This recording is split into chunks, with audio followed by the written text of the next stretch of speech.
Hi மக்களே! இன்றைக்கி சாயங்காலம் கடையடைச்சிட்டு வீட்டுக்கு வந்ததுக்கப்புறம், வீட்ல ஒரு சில சாதனங்கள் இல்ல. அப்போ கடையில போய் வாங்கிட்டு வாங்க அப்படின்னு சொல்லிட்டு கம்பெனி கடைக்கு அனுப்பிவிட்டேன் என் ஹஸ்பண்ட.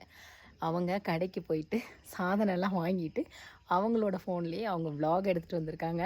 அந்த விளாக் எப்படி இருக்குது அப்படிங்கிறத பற்றி கமெண்ட் பண்ணுங்கள். ஹாய் மக்களே, இதுதான் கடை. இந்த பார்த்துக்கோங்க, இதுதான் கடை. கடைக்கு ஜாமான் வந்தேன். கடைக்கு எண்ணெய், தக்காளி, எண்ணெய், இடியாப்ப மாவு, வாழைப்பழம், தக்காளி, இன்னும் வேறு புளி வாங்க வந்தேன். கடைக்கு போயிட்டு 2 பேர் வந்தோமா, 2 பேர் வந்தோடனே இடியாப்பம் மேலே ஆசையாச்சு. இடியாப்பம் சரி, இடியாப்பம் மாவு படைஞ்சி எடுத்து வச்சிடலான்ட்டு பார்க்குறேன். இடியாப்பம் மாவு இல்லை, அதனால் இடியாப்பம் மாவு வாங்குறதுக்காக வந்தேன். இருட்டாயிடுச்சு. சரி, வண்டியிலேயே போய்கிட்டு இருக்கோமா, சரி கொஞ்சம் நடப்ப வேண்டுதான் அப்படியே நடந்தே வந்தேன். மக்களே, இந்த பாருங்க, இதுதான் கடை ரோடு.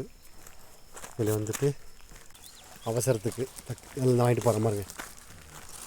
வேலைக்கு போயிட்டு 2 பேர் வந்தோமா, நானும் ஒய்ஃபும் வந்தோம். வந்த உடனே சரி இடியாப்பம் மேலே ஆசையாயிருச்சு. இடியாப்பம் மாவு பிணைஞ்சி இதில் மாவு பிணைஞ்சி புளிஞ்சு வைக்கலான்ட்டு பார்க்குறேன், மாவு இல்லை. சரி, மாவு வாங்கிட்டு போகலான்ட்டு அதையும் சேர்த்து வாங்கிட்டு போகிறேன். இன்றைக்கி நைட் நம்ம வீட்டில் இடியாப்பம் வச்சு கடலை குழம்பு இன்றைக்கி போய் வைக்கணும் மக்களே.